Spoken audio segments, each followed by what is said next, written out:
Odofo medase se wode wafidie ato Adom TV. Enye nhyira ema wonu abusua. Ena na pay so ana awia bebia wo bia na ye na awia bo ana afi na ade asan wo. Omemu ahodo ne ye mre. Na dwumedi amede bre wo no eye Nkuranhyensem. Me amede ho chia me ye frɛ me ni tekotego. But odi ndi say. Mate. Na ni amede bre wo no eye ndaso. Me be adwuma na pay me se onsu ato enti me ntwi mia me kai. Ti me fa kai bi. Ni ba na kwa na se masa wo na ye adwuma Adom TV me se so na ahye nkura me se na wo na wo se ndaso wo ho no. Na me se masa me nkasa. Na me se do se me wie university mfie nsianie. Adwuma de adwuma me nya bi nye ene boat na me kan nya me ndaso no. Ni fire kura ba bi na me ba nkran. Me ba kwa me na me ja epo me.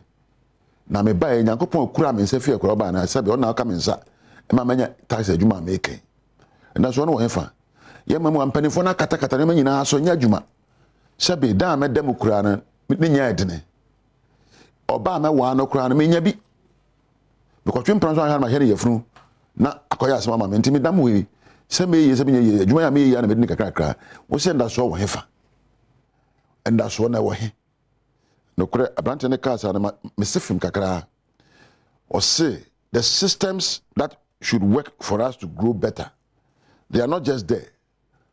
And you must say pennyfo hye na mrante nye ndaso de adwuma no ebi ni adwuma no akosua na ne be na ahye ma wo o say o man bi so o ya abrante no ento aso benya 18 to 20 na dan abedam kura ya dada no mem ha de say bebe abedam fo bi ho na sika be dwirefo ho na form ho ya mbre hwemu am ya hunu say ofa nipa ha bia na emu nchichemu aduasan 69% of the people feel trapped in their old routine. Over 100%, 69% are trapped.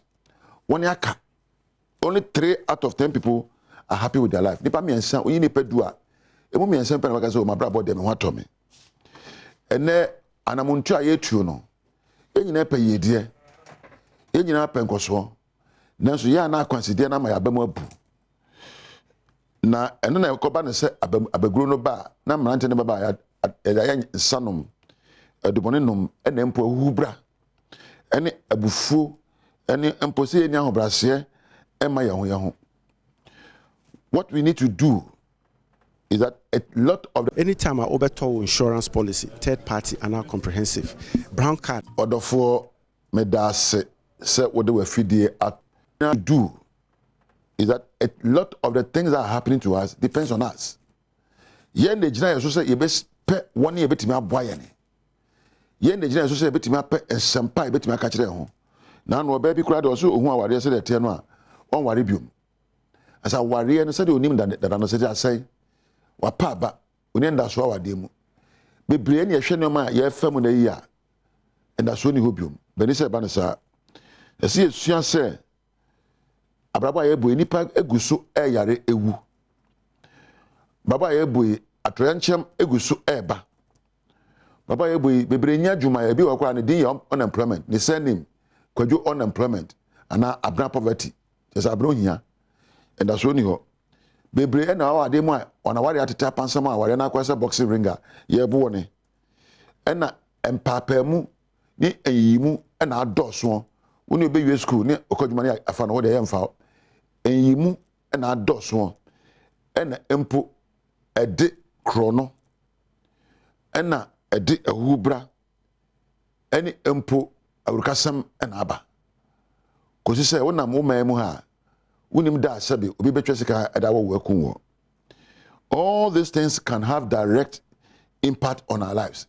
Enoma ye famu ne no enya ya adwene wahun se yekum obi wahun se ne mabia opa wunya wahun se ware wo mu na nkoyie adwuma opa wunya sebe aduana be die wunya ni sebe atoya nkyena ma beto da bia ne ye hye obo be ni ade ba chi bia na ntimi nye ema wo pa ba ema wadwen se o abrabo ye boy de bibia ni ho a ebeyi.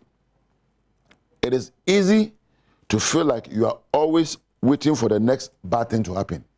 Baby atie yadwen ne se da bia papa bia ma because abrabo abeto ye no bibia wo mbia nya papa nti ade chi bia no wo hwe ani mu se bibia enye na beto empo select of ba eyode kana ba kana na ba o na say won wasa kana na ba edunti no ema ye nyina ewa brabo bi a ye ha na awiraho na adware dodo no wa man mu a there's an increasing impact of the things we go through that leads to depression and anxiety in most of us. Obu a usro abrabo a oboy. Obu a werehwo depression pa baton intimi hu. Na ye nyina ewo mpempenso bi abrabo na din. Woni ye adwuma kra ehuna no. Wo ye adwuma pe a wo je kra na nso ka abefa so esa oba. De onya adwuma de oba den. Abrabo na se aye difficult. Meboa. Eni se sa na ba no. Na edi mre asabrabo ye. Na sa mre no ye nya abotre ntwen no. Our situation today appears to be more than just a jump in the road. And now, brabo, baby, I want to. I don't just say who you are on Sasso, Debbie. Your brain officer. Na kasam penny bench share. Amam branching in Mabawa. Yet, many baby, and you are sworn in the swan. Ni baby, I need a swan what dachi and penny. And I need a giant penny na making. Yana and she shall be or and one and branching in Mabawano. I may be dear, baby, basa. Ye no monsa ye bo adwaman ye no madubone ye di awiraho ni nyina ne se ensa no ne adubone no ye fo se betima aboye banya ye pe no abrabo na ye bo ne ndaso ni ho no e na abanasa.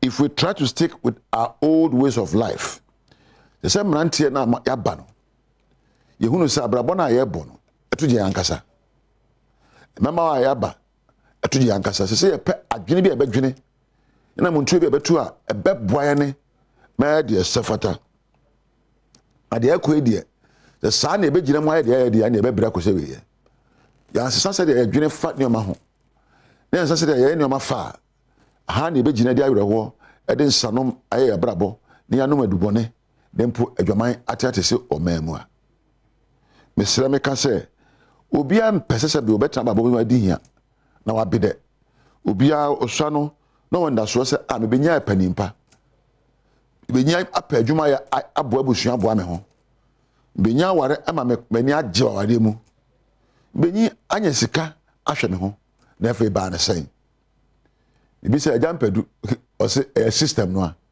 one na the system no ba ehihye no a ya hihye no one na so hihye eye mpani na ese hihye na ye mrante na baba anso no de na ye de boa system no ede na ye ema system no eyeye eno be hia brante bia watoba ha se brante be hia na yi watoba ha o se masa ma we university o hwe boat na America eye me se boat adwuma se masa adwuma banya adwuma mpese me no enya adwuma me pese me no no university na me ka se me we ni but ene amanasa ena me chere se pe ade bi e wo mu a obetimi ayo no sonko wo school no dey na person so me school na me person me ba adwuma na me ye no free ho na pa adwuma bi a obetimi ayo ma ho no se masa adwuma no kwa me ka se me ama me ho an akade me se adwuma no asase me ni bi emmo an se adwuma na bi ni ho nia edam adwuma po se me ye no emmo na me se okay fine dwadwen pa e na wo hia me won se me no di nkomo anya sara mete ba me no di ni se huhu bi o mu a etwe akra adwen se wo eben wo dwene adwene pa se de tibia be hye obi a ono so adwene no be ko bankro mu na ode yedi abata ho dwen adwene pa da hia da mu think positively once so dwen adwene fi a opamo nia esefata firi ho da hia da mu no dwen adwene pa o kenya woni adwene pa se obeben wo ebi ni se na ma betra na odi nkomo ka me ni nkomo sa na pai ba esa adwene a wo dwene nti no wa kenya me maka ho sana ba dwene ahye obi nso beti aboa wo enti de hia dem ma nwen se asayi o atiti apansam o enye yi o dwadwen pa na emom koso ara ye dia wo ye no na wo ye ne a wonimi yo ye ne kakra se de tie bia no ekwan be bia ma ho ekwan bi be bie ama ho ye de sefata dwadwen pa na hwea bibi ka ne wonimi ho no na tona muntu abetimi atuo na pagya wo mu efrim pepeso awo no wodofo me da sese odi wa fidie to Adom TV na ohwe me ni tekotego e wo Nkuranhyensem ho wo kina so Nyankopon ya Adom na Adom don ya Adom TV a yɛbɛhyia wo ne ame ɛntena